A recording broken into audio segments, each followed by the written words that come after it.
I'm sorry. I don't know what happened there. I'm going to have to put 2 videos up. So the apex ones come in and eat the tertiary consumers, and they will keep it stable by not eating everything below it, basically. So examples of this would be lions, alligators, bears, anacondas, killer whales, and hawks. And humans will be in part of this as well. Not everyone eats those animals, but yes, we're part of this ecosystem as well. Decomposers then. So this is an example of a forest food chain. As you can see, this decomposer is at the bottom for everything. They are responsible for breaking down the dead organisms at all trophic levels into small molecules called nutrients. So they're ones that are on the bottom of the forest floor that are always present. So they're in that log that we determined wasn't living. Those are decomposers in there. It's breaking down that log. Decomposers are very important. If you didn't have them, you won't have any nutrients to continue on later. This is where your fertilizer comes from. This is where the decomposers come in.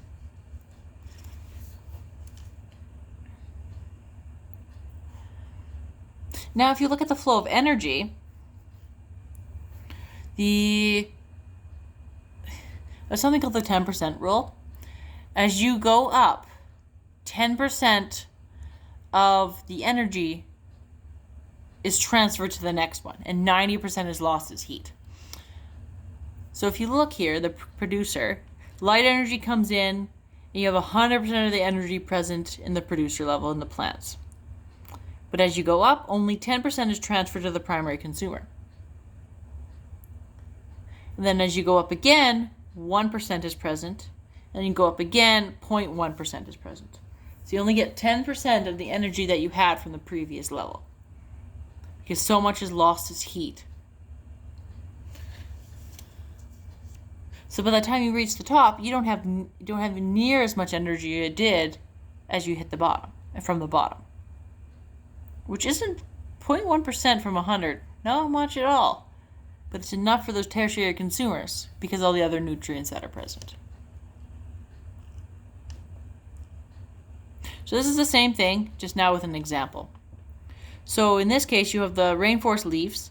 So first of all, you have the decomposers on the bottom, decomposing everything. The rainforest leaves has 100%. Insect larvae have 10%. Bonobo, which is a monkey, has 1%. A crocodile has 0.1%. But this isn't enough for consumers because of what other things they eat. Population then will decrease as you go up. So as the energy decreases, same with the population. There's a lot of producers. Can you imagine if it's reversed? If you had a lot of tertiary consumers and you had very few producers? It wouldn't really work, would it?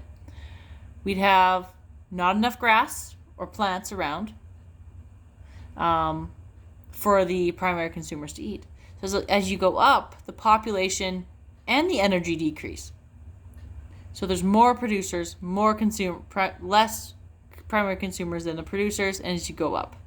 And there's even fewer apex, which is the very top, which is probably like only a couple.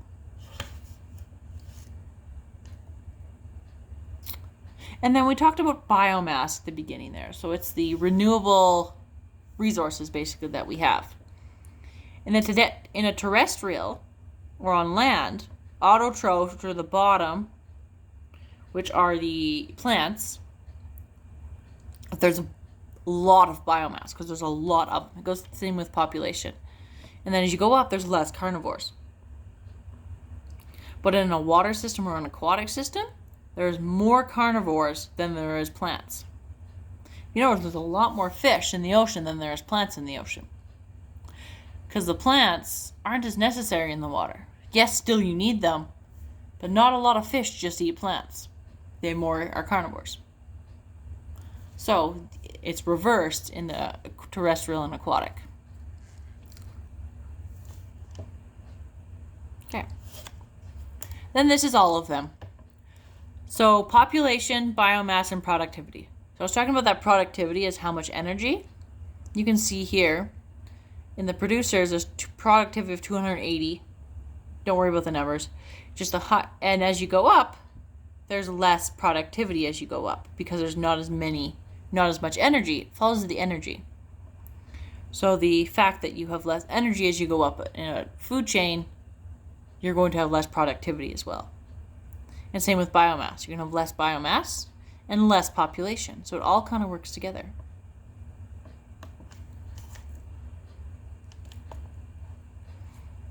So then we have food webs.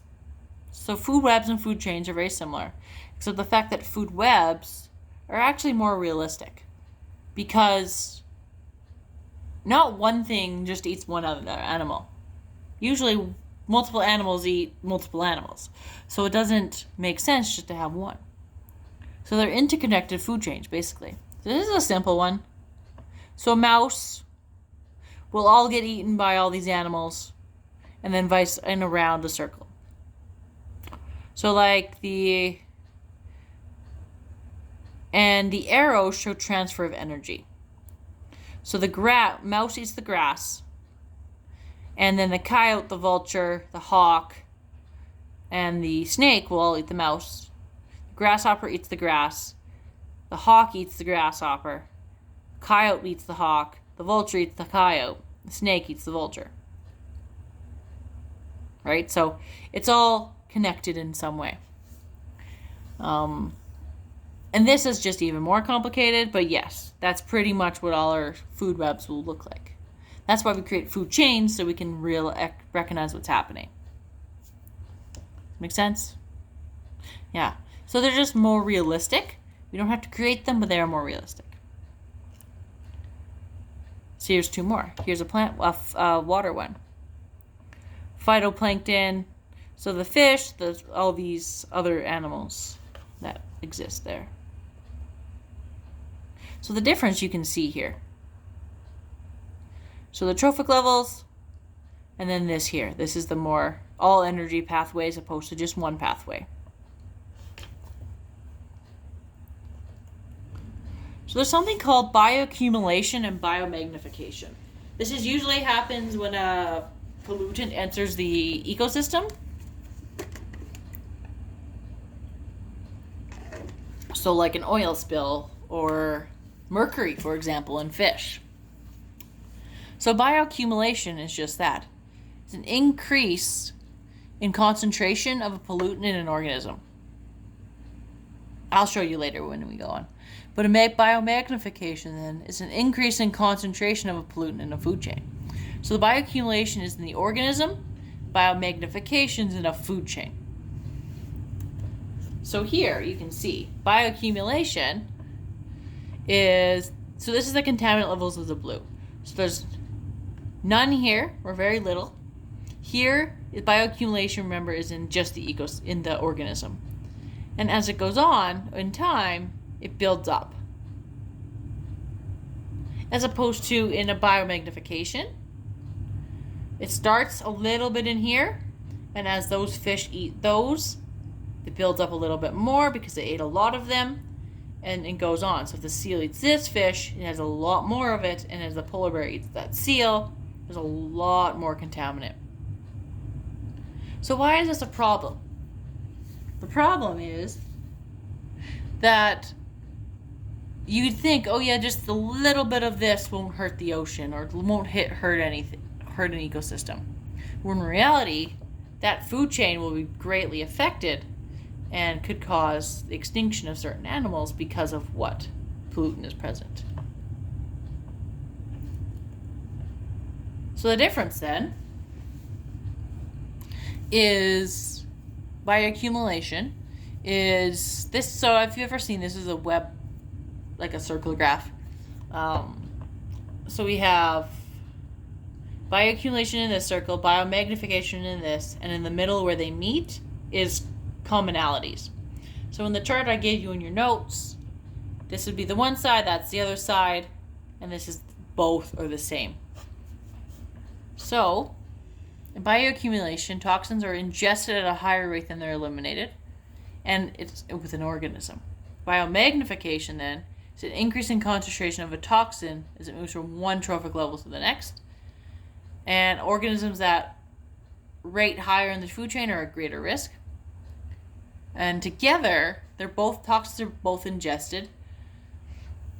Accumulation can lead to biomagnification because of the presence in the other organisms, and concentration gets higher over time.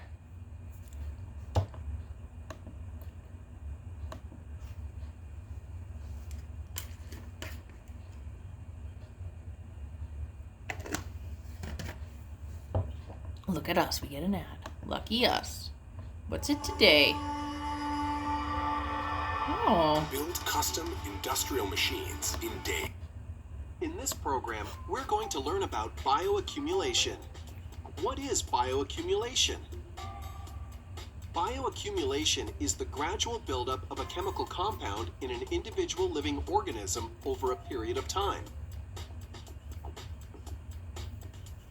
Bioaccumulation is a natural process whereby living organisms store in their bodies essential nutrients from food, air, and water that are necessary for life. But it is also how organisms inadvertently absorb and store harmful substances when they come in contact with toxins. Every day, toxic chemicals are released into the environment through naturally occurring events and through human activities. Some chemical substances that are persistent in the environment can bioaccumulate in people and wildlife. These chemical substances can travel vast distances by air or water and can be absorbed by animals, plants, and humans through the skin or ingested in food and water. Many chemical substances are processed or metabolized quickly by an organism's body and removed as waste material. Bioaccumulation often occurs when a living organism eats food or drinks water contaminated with toxic chemicals, or the toxic chemicals are absorbed directly from water through the lungs or skin. Some toxic chemicals stay in an organism's system. This happens when an organism cannot get rid of the chemicals in its body as fast as the chemicals are built up in its body tissue. Some chemicals have toxic properties that can cause an array of adverse health effects, including cancer, immune system damage, and many other diseases. In today's world, it's nearly impossible to avoid environmental toxins. However, people can limit their exposure to toxins by eating more organic foods, avoiding processed foods, and using natural cleaning products, wearing protective clothing, and avoiding exposure to toxins. People can support their body's efforts to get rid of toxins by exercising. Exercising helps the lungs to release harmful substances in the body. Also, drinking plenty of pure water will cleanse a body's tissues of toxins.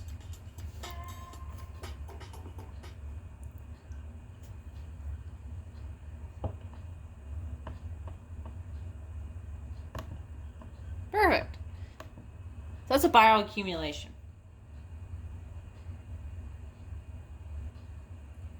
Don't you just love watching animals poop? Just saying. My daughter will tell you that cows poop. It's her favorite thing to tell us. You don't get to hear them scream today. That's one benefit. Or the next couple of days. So, one thing that happens is, though, yes, there's a lot of organisms present in an ecosystem, but there's generally one organism that helps define an entire ecosystem, and they're called ketone species. Keystone? Yeah, keystone species helps to define an entire ecosystem. Without it, the ecosystem would dramatically differ or cease to exist altogether. Can either be a plant, a predator, or an ecosystem engineer, depending on what the ecosystem is. The most common one that we have is the beaver. If you don't already know, the beaver is very important to what we have. Why our water systems the way they are, and even why some of our forests the way they are. So they're very important. If we didn't have them, it'd be huge. It's why it's our national animal. That's why it's on our loonie, like on our a lot of our things. They're very cool if you've ever seen one. They're quite amazing. You don't have to remember this, so I put it all in your notes. Didn't make you fill anything out. So, direct benefits to humans. They decrease flooding, decrease damaging floods, recharge drinking water aquifers, remove pollutants from surface and groundwater, drought protection, and decreased erosion. Because when they build their dams and their houses, basically, what they're doing is slowing down water, so erosion doesn't happen as much. And they build them in certain ways, so water still can get through, but not all of the water can get through. So you still have flow, but not as much. We were watching. What show was it? My daughter's show, Molly of Denali. It's in a show about Alaska. Basically, they're observing beavers, and the beavers, they're like, oh, we don't have water now. Now what do we do? And they unbuilt the beavers dam, and they had water, but then there was flooding. So the flooding wasn't very good, and then they just had no water again because the beaver built their dam. So they helped them do it. So they're very important to us. If we didn't have them, really our water systems wouldn't be the way they are. So other benefits is they produce food for fish and other animals, support biodiversity, increase salmon populations because the salmon can stay in one area without worrying of going downstream, creates various vital habitats, repair incised and damaged stream channels and watersheds, preserve open spaces, maintain stream and river flow, and a lot of other human things that we have. So wildlife observation, hunting and trapping, canoeing, kayaking, fishing, photography, bird watching, and quiet relaxation. So a watershed is anything a flow of water, basically. So underground, above ground, anything like that. So that's what a watershed is. So if we didn't have beavers, honestly, our water systems in the whole world be very different. They're major keystone species to what we live as. So if you see them, they're at Bower Ponds if you've ever been there or around. They're very cool. Don't scare them. They'll slap their tail. And what they do with the trees is by cutting them down, what they're doing is allowing the way they cut them. You know a beaver's been there, first of all, but they use the trees, and then they will grow back again, too, because they know what trees will work best. So there you go. Other examples would be like sharks, sea otters, snowshoe hares, the African elephant, prairie dog, starfish, gray wolves, grizzly bears, hummingbirds, a cactus in the desert, and figs, I guess. So a lot of things are other examples of keystone species, but we just don't think of them because we don't live there. So then, the fact that we have endangered species and extinction, how do we know what it is? So endangered species have different levels, going from least concern here all the way to extinct. So like we have endangered, critically endangered, extinct in the wild, and live in like zoos or something or anything like that, or just extinct in general. But how do we know? There's actually different criteria. So it's based on population size, mostly, and a geographic range, and how much the population is reduced. So least concern, species has a widespread and abundant population. Near threatened, species are likely to qualify for a threatened category in the near future. Vulnerable, 30 to 50% population decline. And it's likely to be extinct in the wild soon as you go on. Critically endangered would be 80 to 90% population decline. Things like that. And eventually extinct is gone. Nothing left. So these are extinct animals. I just thought they were cool. Look at that giant sloth. Have you ever seen a real sloth? They're really actually kind of cool. They really don't move much. The dodo bird. They make me laugh if you watch the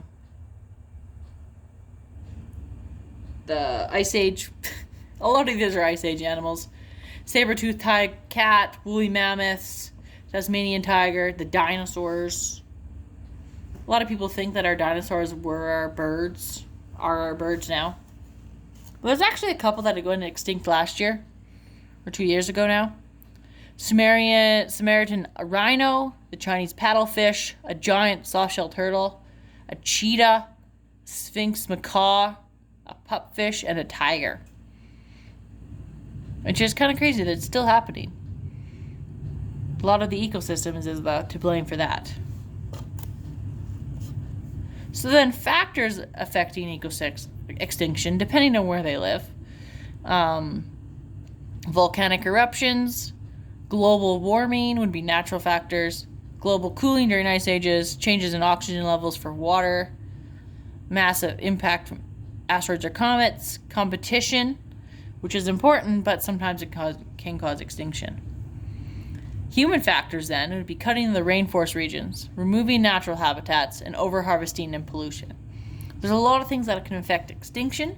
This is why an ecosystem has to be stable, because sometimes it can cause extinction.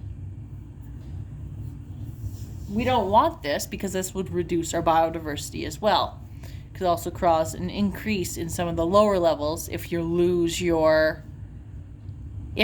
perhaps that is your keystone species and you lose it and you didn't know that, your ecosystem would be very different now. Okay. There's a lot of things that can affect this extinction here. So then overpopulation is just what it says. Refers to a population which exceeds its sustainable size within a particular environment or habitat.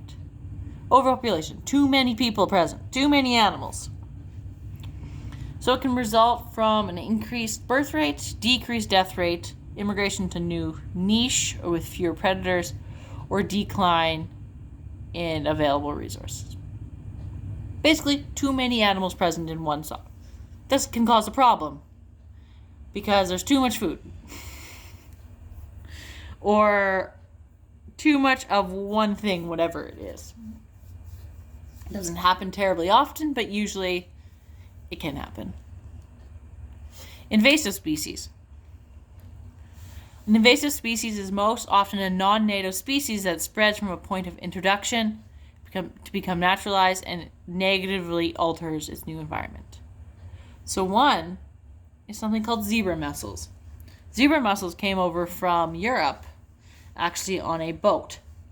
The mussels have pretty much a foot on them, and they attach themselves, and the mussels have like hairs. They attach themselves to rocks.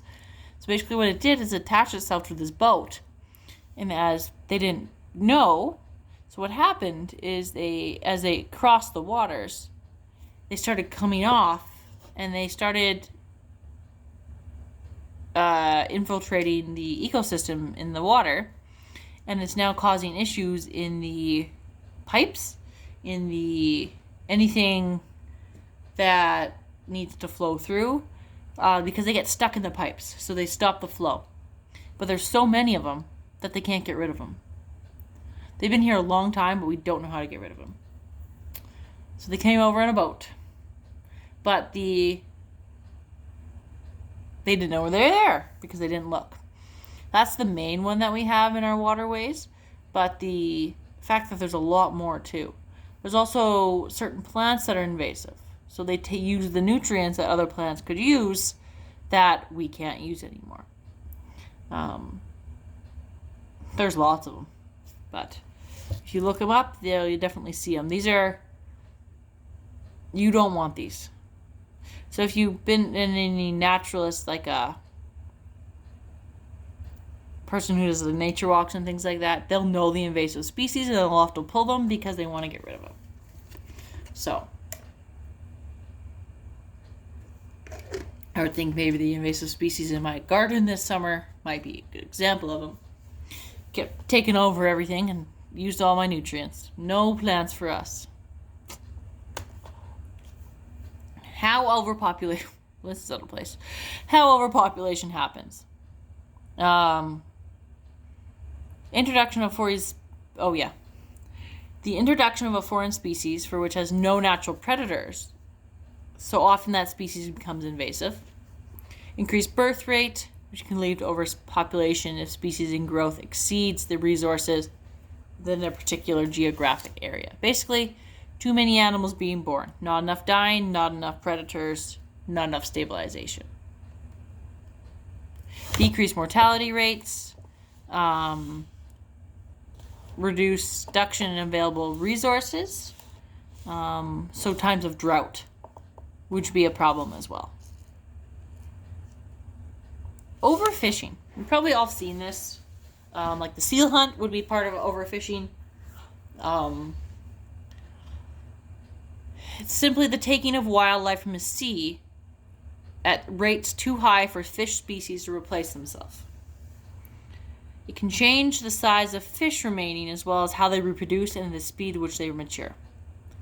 If too many fish are taken out of the ocean, it creates an imbalance that can erode the food web, cause a loss of other marine life. So things like vulnerable species like sea turtles and coral. So overfishing is the reason why we have, you can only take a certain amount of fish every time you go fishing, or a certain size, because you need different, you can't take all the fish, otherwise the ecosystem would be gone at the fish at that level. This is also why we have fish farms or farming things like that, because if you don't have the ecosystem present. And a lot of the fish farms are used for human consumption, but at the same time they're also used for conservation of that ecosystem. Yeah. So overfishing, taking too many fish. They can't replace themselves. Have you ever seen Moana? Maybe I've seen too many movies, but that's okay.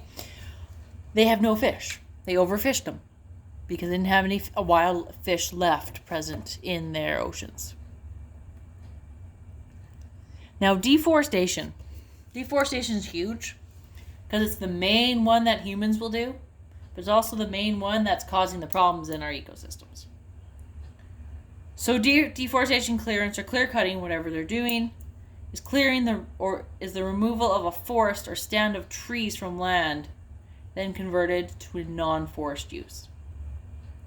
So it's either conversion of land to farms, ranches, or urban use. So farms, ranches, or cities, basically.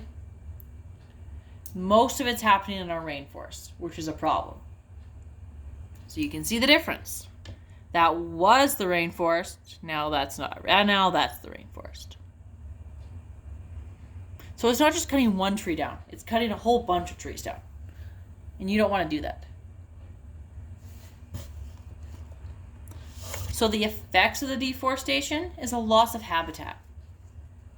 The trees of the environment, trees of that rainforest that provide shelter for some, also provide the canopy that regulates temperature.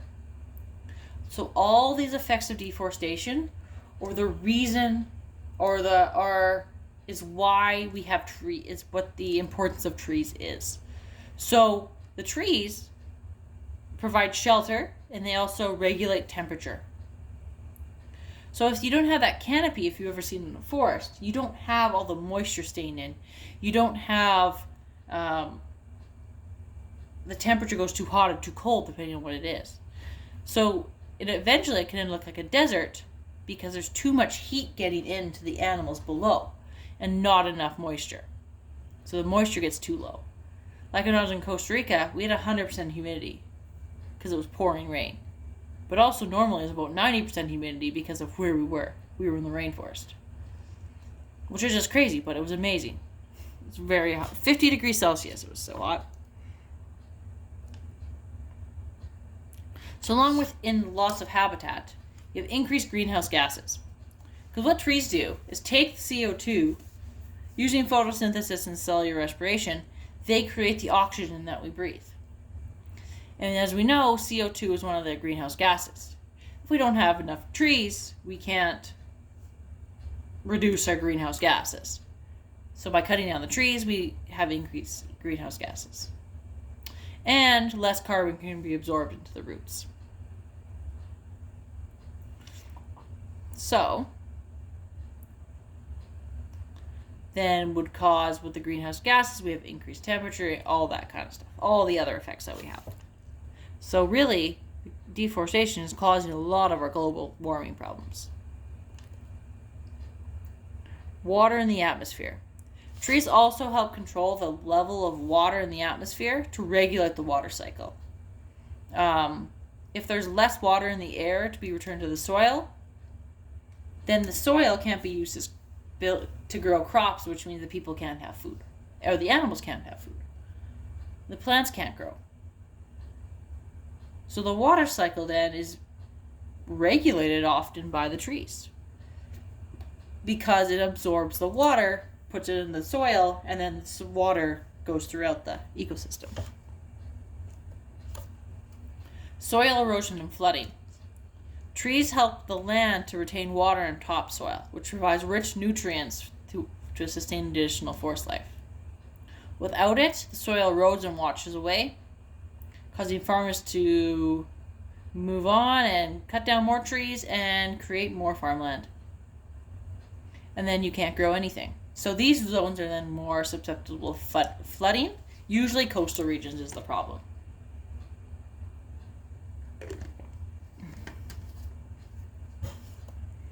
And the destruction of homelands. So loss of forest is an immediate and direct effect on lifestyle, which we highly industrialized parts of the world. So for the most part, people affected are indigenous people, because originally they lived in the forest. They lived in the trees. They got everything from the trees. I don't know much about this because I haven't done it. You may know, you'll probably know more about this than I will because of your ancestors, but that's basically trees, forest, wildlife is a form of life for them. And you guys, potentially. If you didn't have it, they couldn't live. So by cutting everything down, they couldn't live anymore. Now we've lost whole groups of people that we didn't know about, or very little about, or they moved on and we don't know what happened to them. So those are a lot of the problems is when we started cutting down trees and rainforests. And also then, with them, we lost with the loss of these homelands, lost the people